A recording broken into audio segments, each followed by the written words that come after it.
Paano gamitin ang trim sa ating BN application? So para sa niya ba ang trim? So ang trim ay ginagamit sa pagpapahaba ng video or pagpapaikli, at pwede nyo ding gawin kung anong segundo ang gusto niyo. Kaya simulan na natin. Dito sa ating cellphone, so open lang natin ang ating BN application. At dito sa BN, tap natin itong plus icon na nasa kanang babang bahagi. At dito tap natin itong new video. Then itong save button.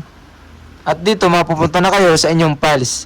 So halimbawa natin is itong video natin, itong highlight natin. Then pag natap na natin to, tap naman natin itong next button. At dito makikita nyo na dito yung trim sa baba. At dito kung makikita nyo, siya ay 6 seconds. So pwede nyo siyang paikliin.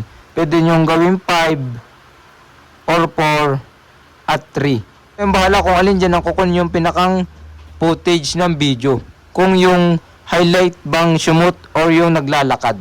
Then pag tapos na, tap nyo lang itong check button sa baba at automatic na siyang na-trim or umikli. Then pag ibabalik nyo naman sa dati, ganun lang uli. Punta lang uli kayo sa may trim.